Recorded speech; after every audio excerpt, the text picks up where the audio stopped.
বিসমিল্লাহির রহমানির রহিম। প্রিয় শিক্ষার্থী বন্ধুরা, আসসালামু আলাইকুম। আমার ছাত্রছাত্রী শিক্ষা নিকেতন কোচিংয়ের পক্ষ থেকে তোমাদের জানাই আন্তরিক অভিনন্দন। আজকে আমরা ময়মনসিংহ বোর্ড 2023 বোর্ডের একটি উৎপাদকে বিশ্লেষণ অঙ্ক, যেটা আপনারা ভিডিওতে দেখতে পাচ্ছেন, যে ক নম্বর অঙ্ক PQ প্লাস 3P প্লাস 36, একে উৎপাদকে বিশ্লেষণ করব এবং এই উৎপাদক বিশ্লেষণটা কেমন ভাবে করতে হয় আপনাদেরকে দেখাবো। আশা করি ভিডিওটির শেষ পর্যন্ত দেখবেন। এই যে প্রথমে আমাদের এখানে দেখা যাচ্ছে যে ক নম্বরে অঙ্ক আছে যে PQ প্লাস 3P প্লাস 36 উৎপাদকে বিশ্লেষণ করব।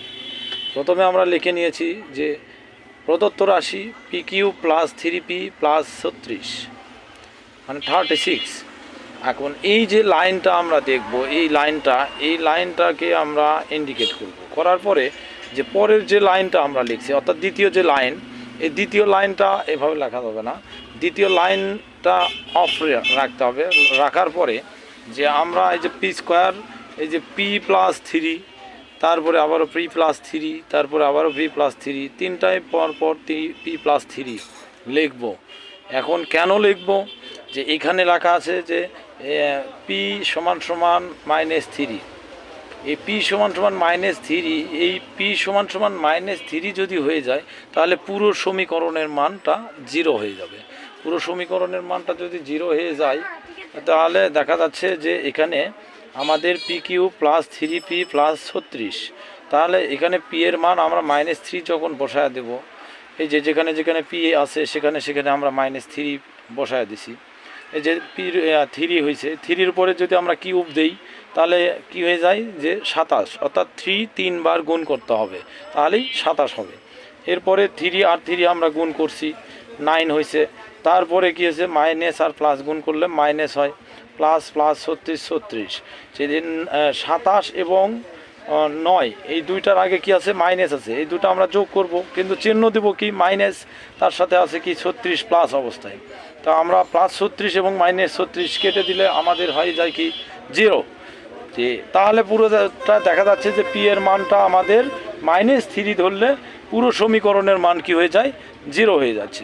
এই ক্ষেত্রে আমাদের এই P সমান সমান 3, এইটা এই -3টা যদি আমরা বাম পাশে পার করি তাহলে কি হয়ে যায়, P প্লাস 3 হয়ে যায়।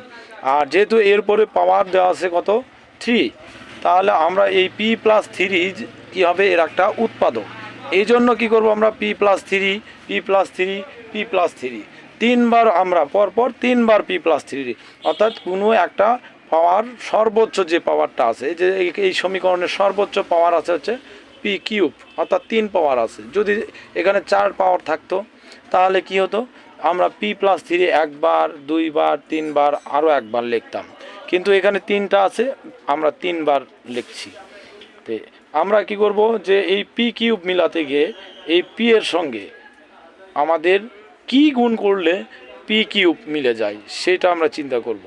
এই P এর সাথে এই P স্কোয়ার যদি আমরা গুণ করি তাহলে আমাদের কি হবে, P কিউবটা মিলে যাবে। আবার এই P স্কোয়ার দ্বারা আমরা ভিতরের যে দুটা মান আছে, অর্থাৎ P প্লাস 3 আছে, দুটাকে আমরা গুণ করব।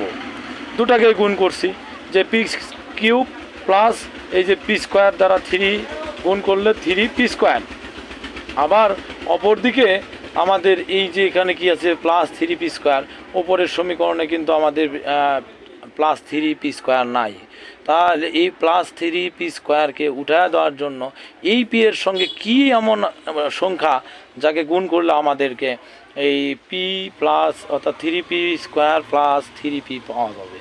এই জন্য আমাদের কী করতে হবে, -3P দিয়ে গুণ করতে হবে। তাহলে -3P দিয়ে P গুণ করলে -3P স্কোয়ার হয়ে যায়। আবার ওই -3Pকেই আবার আমরা কি করব, 3 দিয়ে গুণ করব, গুণ করলে 9P হয়ে যায়। এখন এই ক্ষেত্রে দেখা যাচ্ছে যে এই যে 3P স্কোয়ারের আগে ছিল প্লাস, এখানে আবার 3P স্কোয়ার আগে মাইনাস হয়ে গেল, তাহলে একটা প্লাস একটা মাইনাস দিয়ে উঠে গেল, তাহলে এখানকার আমরা পূর্বের রাশিতে ফেরত যেতে পারতেছি। আবার আমরা দেখতে পাচ্ছি যে এখানে 9P বের হয়েছে। এখন 9Pটাকে আমাদের 3+3p-কে পরিণত করতে হবে।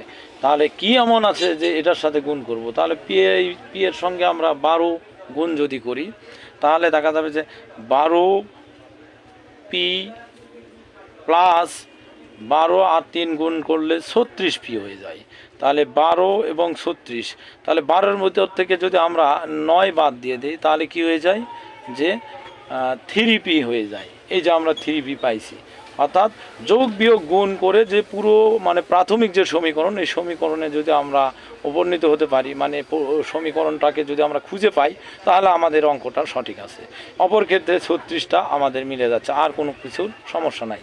এই জন্যই আমাদের পরবর্তী লাইনে দেখেন, এই যে p+3 আছে একটা, আবার p+3 আর একটা আছে, তিনটা আছে, পরপর তিনটা আছে।